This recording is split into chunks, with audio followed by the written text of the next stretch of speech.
इस कार्यक्रम के पुण्यार्चक हैं श्री वीरचंद, श्रीमती उषा रानी, श्री राजेंद्र कुमार, गजेंद्र कुमार, श्री अजय कुमार, श्री प्रवीण, श्रीमती प्रिया, श्री विकास, श्रीमती मेनका, श्री प्रणव, रेशम, अक्षित, तनिष्क, कश्वी, लाव्या एवं समस्त बड़जात्या परिवार, कामा निवासी, दिल्ली, जयपुर प्रवासी, फर्म एकता एंटरप्राइजेस।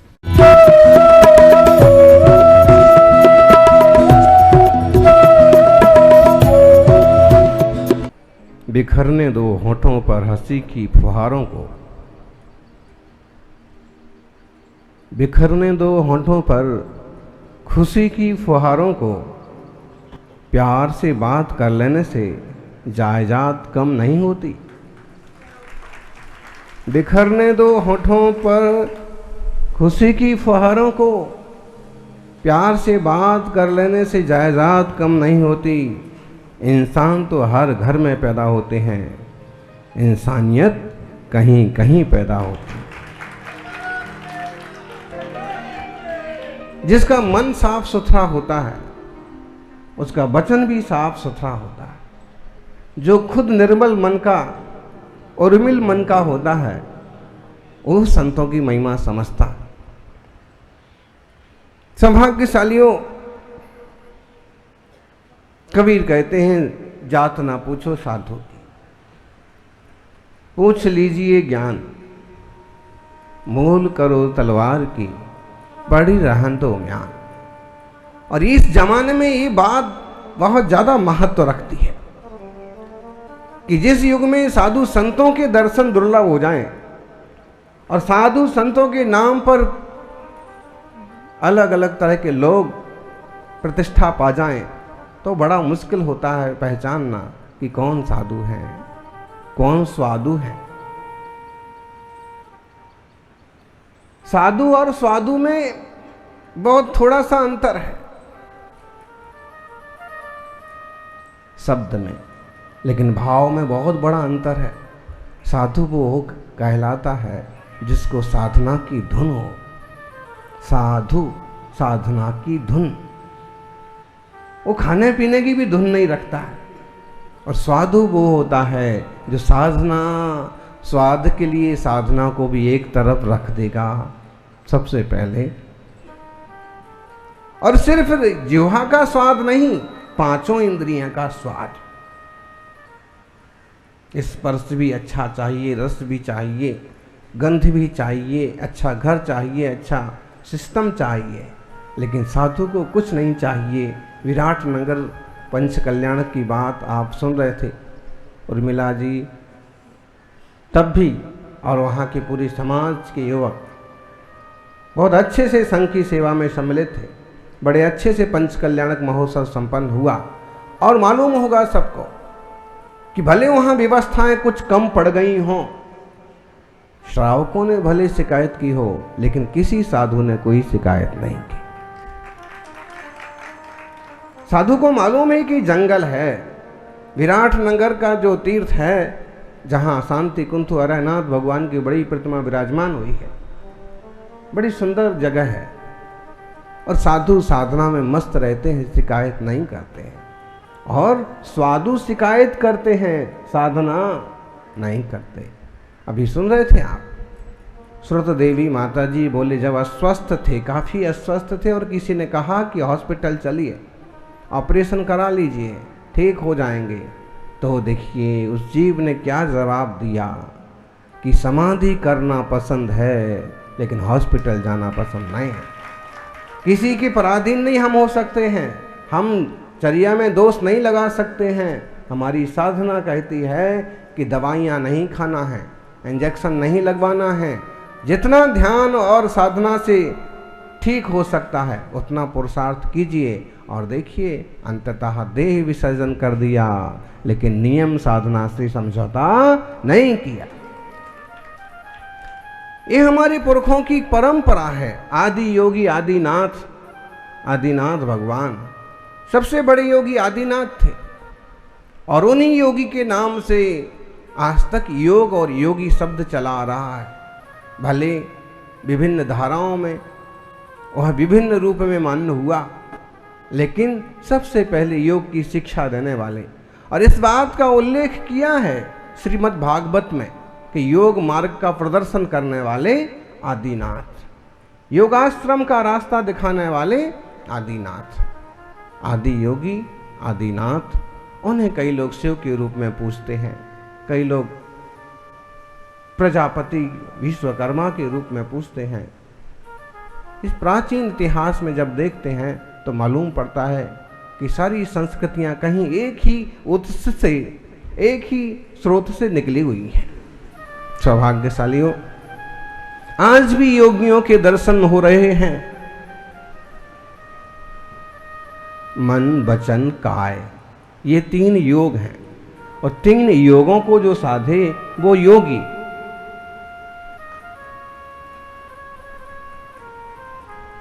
बोलिए जी, उर्मिला जी, कितने योग साधे आपने, फिर भी आपको नाम पुरखों से मिल गया योगी। और यहां उस पूरे योग को साधने की कठिन साधना की जाती है। मन को साधना बहुत कठिन है। साधु तो वो है जिसने मन को साधा। तन को साधने वाले बहुत मिल जाएंगे, लेकिन जो मन को साधे वो जोगी, वो योगी।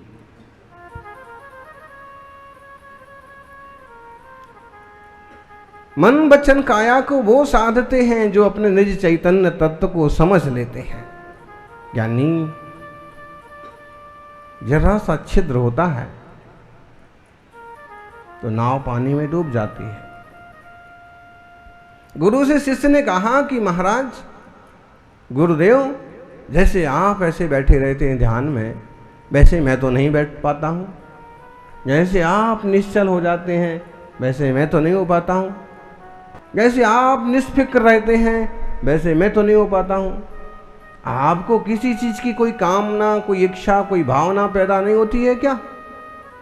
आप तो ऐसे बैठे रहते जैसे भगवान बैठे हो। मैं तो नहीं बैठ पाता हूं, कुछ उपाय बताओ कि मैं भी बैठूं। उन्होंने कहा, ज्ञानी, लाओ, वो कमंडल रखे हुए हैं, उठा के लाओ। और पास में 2 कमंडल रखे हुए थे।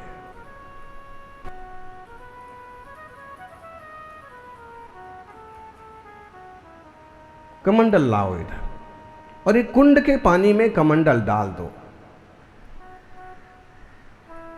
जैसे कुंड के पानी में कमंडल डाला, कमंडल तो ऐसा ही था।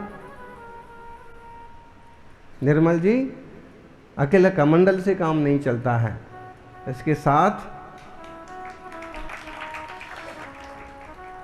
कमंडल तो सिर्फ हाथ मुंह धोने के लिए होता है, बल्कि ये जीव मात्र की रक्षा के लिए, ये पीछे उपकरण है संयम का, कि हम बैठे तो हमारे कारण से कोई चींटी भी ना मर जाए तो पहले वहाँ मार्जन करो। लोगों की भाषा में कहें कि पहले वहाँ झाड़ दो ताकि कोई पाँव में ना आ जाए। कभी अंधेरे में चलना पड़ा, कहीं जंगल में चलना पड़ा था तो मार्जन करके चलो। पता नहीं कौन सी जीव राशि वहाँ पर है, आंखों से दिखे तो ठीक, ना दिखे तो इससे हटा दो। योग साधो। क्या किया शिष्य ने? दोनों कमंडल कुंड में डाले। पानी के कुंड में एक कमंडल तो तैरता रहा, लेकिन दूसरा कमंडल धीरे धीरे धीरे धीरे धीरे धीरे नीचे से भरने लगा और थोड़ी देर बाद डूब गया। गुरु ने कहा, क्या हुआ? शिष्य ने कहा कि महाराज जी, एक कमंडल तो तैर रहा है, दूसरा डूब गया। गुरुजी ने पूछा, क्यों डूब गया? शिष्य ने कहा,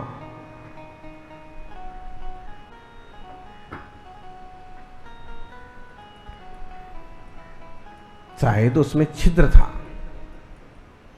गुरु ने कहा कि बेटा, तुम्हारे प्रश्न का यही उत्तर है। जिसमें छिद्र होता है वो डूब जाता है, और जिसमें छिद्र नहीं होता है वो तैरता रहता है। जिसमें चंचलता का, असंयम का छेद है वो शांत नहीं बैठ पाता है, वो लोक के ऊपर नहीं तैर पाता है। और जिसमें छिद्र है डूब जाता है। तुम में चंचलता का छिद्र है, इसलिए तुम शांत नहीं बैठ पाते हो। बैठोगे भी तो फिर थोड़ा इधर देखोगे, फिर थोड़ा उधर देखोगे, और जैसे ही तुम्हें अच्छा बुरा दिखा, अपना पराया दिखा, कि मन विचलित हो पड़ेगा। ज्ञानी साधु का जीवन तो ऐसा होना चाहिए कि कोई क्षण भर को भी आए तो हमेशा के लिए रुकने का मन बन जाए। साधु का जीवन इतना साफ सुथरा निर्मल हो, बिल्कुल निर्मल। जयपुर में मुख्यमंत्री अशोक गहलोत जी का आना हुआ, तो वहाँ से ऑफिस से बार बार संदेश आ रहे थे लोगों के पास कि बहुत टाइम नहीं है, और पहले ही सारे कार्यक्रम 4 कार्यक्रम हैं, उसके बाद भी 4 कार्यक्रम हैं, तो सिर्फ 10 मिनट को आएंगे। फिर संदेश आता है कि सिर्फ 5 मिनट को आएंगे। फिर संदेश आता है कि नहीं, केवल दर्शन करके निकल जाएंगे, वगैरह वगैरह। और जो कार्यकर्ता थे वो हमें कुछ बता भी देते और कोई चुप करे रहते। हमने कहा कि भाई शांति रखो, इतना आकुलता किस लिए करते हो? उनकी भावना है, निश्चित आना है, आने दो। फिर जितने मिनट के लिए भी उनके पास अनुकूलता है, कोई दिक्कत नहीं। अरे भाई, पारसमणि चाहे महीने भर छुए रहे और चाहे 1 सेकंड के लिए छू जाए, अगर असली लोहा है तो सोना बने बिना रहेगा नहीं। जरूरी थोड़ी है कि टच ही करके रखो। करेंट है, चाहे तो एक बार छुआओ, चाहे तो देरी तक छुआए रखो। 1 सेकंड को छुएगा और सच में असल पूरा करंट होगा तो आना हुआ। और जब वहां का माहौल, वहां का वातावरण, साधु की हमारे ऐसे ही आसन लगा था, आके पास में खड़े हो गए, ऐसे ही मंच था। तो 10 मिनट तक तो लगभग 10-15 मिनट तक तो खड़े खड़े ही कुछ अपने मन की बातें, कुछ फिर हमने उसमें 1-2 बातें और सुझा दी कि ऐसा करने से अमुक समुदाय को लाभ हो जाएगा, ऐसा करने से स्थिरता बढ़ेगी वगैरह। फिर बैठ भी गए तो किसी ने पीए ने ख्याल कराया कि टाइम हो गया, चुप बैठो, बोले चुप बैठो। फिर थोड़ा संबोधन भी किया, आराम से। कितनी देर तक ठहरे? आधे घंटे से भी ज्यादा। तब तक हमारा समय भी पूरा हो गया। फिर साथ में मंच से बाहर निकल गए। आप किसी व्यक्ति के लिए आप खुद करिए ना कि वो आपकी भावना समझ सके। आप माहौल ऐसा बनाइए कि वो आपके अनुकूल हो सके। आप अपने घर में इस टाइप की कोशिश कीजिए ना कि जो आपके साथ नहीं बैठना चाहते वो भी आपके साथ बैठे, जो बात नहीं करना चाहते वो भी आपसे बात करें। आप उनको उस तरह की एनर्जी दो। आप खुद माहौल ऐसा क्रिएट करो कि सुव्यवस्थित वातावरण हो, अपनेपन का वातावरण हो, तो 1 मिनट के लिए आया हुआ व्यक्ति भी 1 घंटे ठहर के जाएगा। आप क्या दे सकते हैं? रुपए पैसा का देना कोई खास देना नहीं है। आजकल इंसान भोजन और रुपए पैसा का उतना भूखा नहीं है जितना कि उसको अपनेपन की चाह है। घर में बड़े बुजुर्गों को क्या चाहिए? यही चाहते हैं कि बेटा बहू एक बार दिन में ठीक से बात कर लें, पूछ लें। आप आपस में वात्सल्यमय प्रेममय वातावरण बनाएं। मजबूत बनिए, साधना के लिए भी मजबूत बनिए और सेवा के लिए भी मजबूत बनिए। मजबूत बनिए। बनिए कैसे?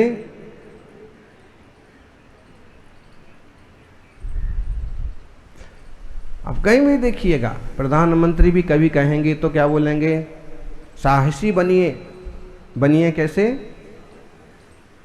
पुरुषार्थी बनिए। बनिए कैसे? मजबूत बनिए। मतलब बनिए कैसे होते हैं?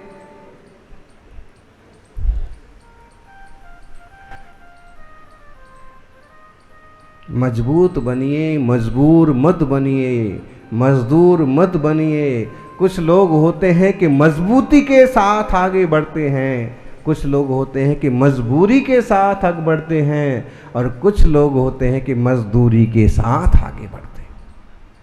वो सुना होगा आपने, मंदिर बन रहा है और 3-4 लोग काम किए जा रहे हैं, तभी वहां से एक प्रज्ञ निकलते हैं, पूछते हैं क्या कर रहे हो?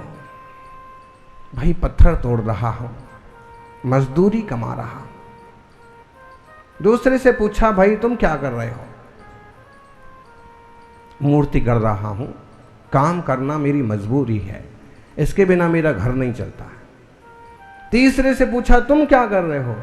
उसने कहा, भगवान का बिंब बना रहा हूं, इसे मंदिर में विराजमान करेंगे, लोग इसके दर्शन करेंगे, लोगों का जीवन स्तर ऊंचा उठेगा, प्रेरणा मिलेगी, और मैं एक मंदिर बना रहा हूं, मैं भगवान की मूर्ति बना रहा हूं, मैं अपने भव भव के लिए पुण्य कमा रहा हूं।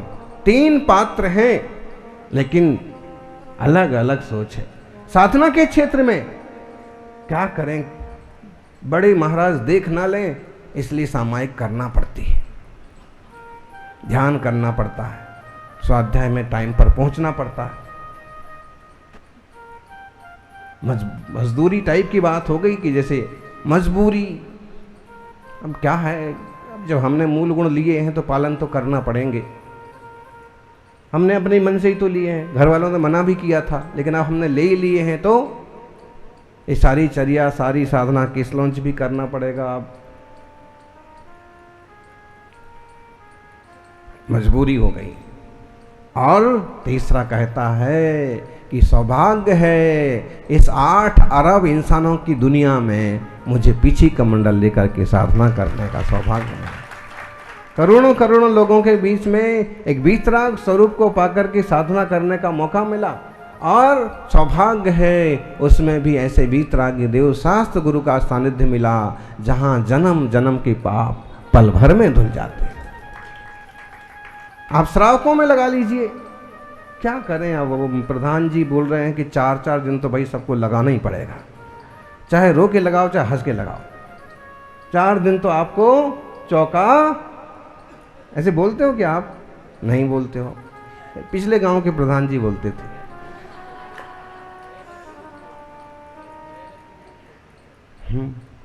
कोई कोई 3 दिन की रखते हैं, क्योंकि 3 दिन की मर्यादा होती है बरसात में आटे वगैरह की शुद्धि के हिसाब से, तो कोई 3 दिन का भी नियम रखते हैं, कोई 6 दिन का रखते हैं, ऐसा। तो अब क्या हो गया, वो मजदूरी टाइप की हो गई। और फिर उसने सोचा कि सब कर ही रहे हैं तो हम भी करना, हमने भी सोचा हम भी करें। वैसे कहते ही कमेटी तो बोलती ना बोलती, तो भी हमने सोचा कि करना है, चलो सब कर रहे हैं तो अपन भी करेंगे। तो एक तरह से क्या हो गया, पहली तो मजदूरी हो गई कि क्या करें अब। दूसरी बात हो गई मजबूरी, सब कर रहे तो अपने को भी कुछ तो करना चाहिए। और मुनि संघ का सानिध्य मिला है, अपने घर में कब पांव लगेंगे।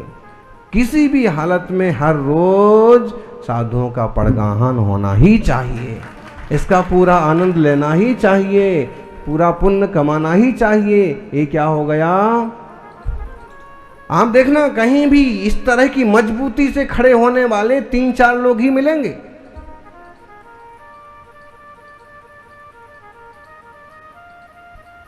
सौभाग्य है कि आपको यह मंगलमय अवसर मिले हैं।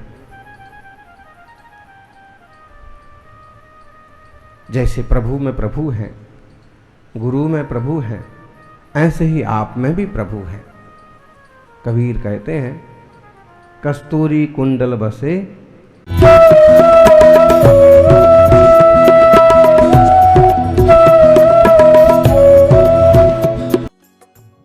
इस कार्यक्रम के पुण्यार्चक थे श्री वीरचंद, श्रीमती उषा रानी, श्री राजेंद्र कुमार, गजेंद्र कुमार, श्री अजय कुमार, श्री प्रवीण, श्रीमती प्रिया, श्री विकास, श्रीमती मेनका, श्री प्रणव, रेशम, अक्षित, तनिष्क, कश्वी, लाव्या एवं समस्त बड़जात्या परिवार, कामा निवासी, दिल्ली, जयपुर प्रवासी, फर्म एकता एंटरप्राइजेज।